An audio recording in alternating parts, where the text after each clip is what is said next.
Most of the time, people say, you shouldn't go into business with your partner. David's really easygoing, and we really balance each other. Where I could not, swing a hammer and hit something to save my life. If you stick him on a desert island, he will build you a cathedral.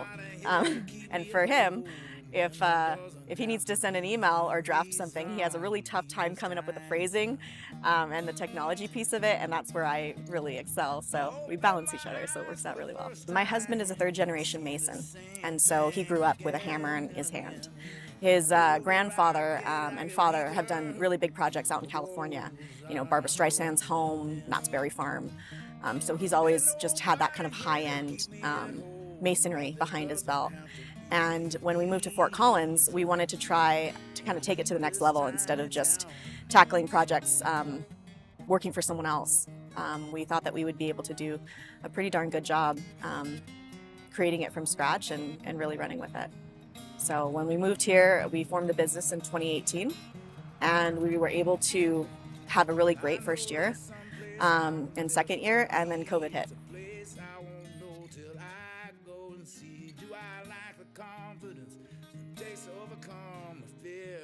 My business is Maple Street Music. We are a very small, we say boutique musician management firm. So I started Maple Street Music out of a love for music. I've been a musician for many years, but I left music to raise a child.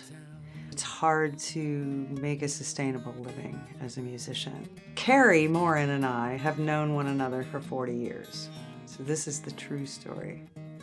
I was doing a turnaround job in Boulder, and I did that. And when I left, this house was rented out. And so I just put out an email to everybody I knew up here and said, my house is rented out for 3 more months, but I want to come home.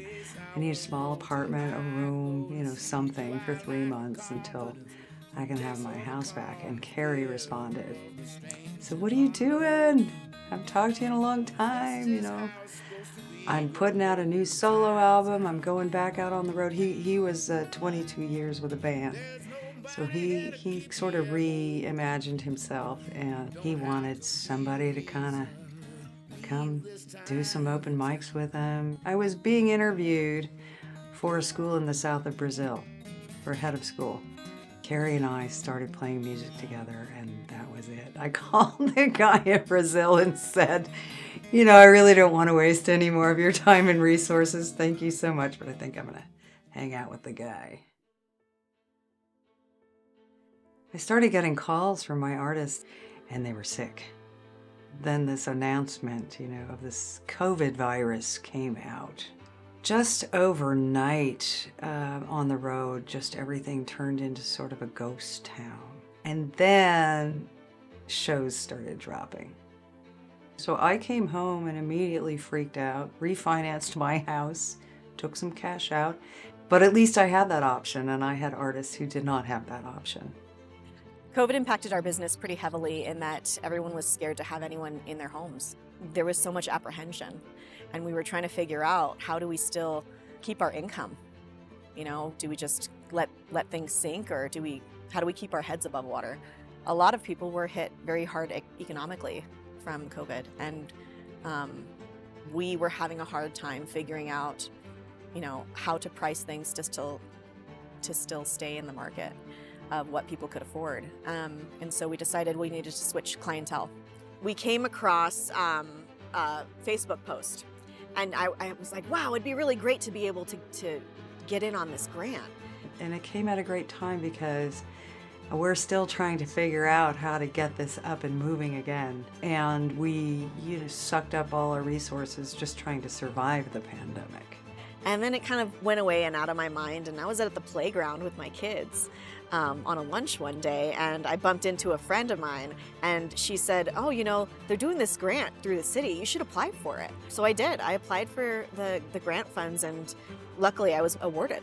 If the marketing doesn't happen, the work doesn't happen. This grant has been really helpful in pulling together the resources necessary to do that. We used the funds from the Fort Collins Business Grant to be able to have my husband do a study course and also to have a professional bookkeeper assist me in getting our books up to date and implementing a faster estimate system through QuickBooks.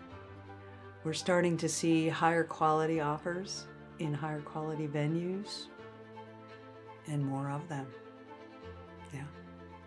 We're a small family business. My husband builds it, I do all the admin, and really we're just trying to provide for our family, provide for our 2 children, and move into our first home. We've never been able to afford to purchase a home, and so with these funds, we're hoping to gain enough traction to be able to put some money down for a home.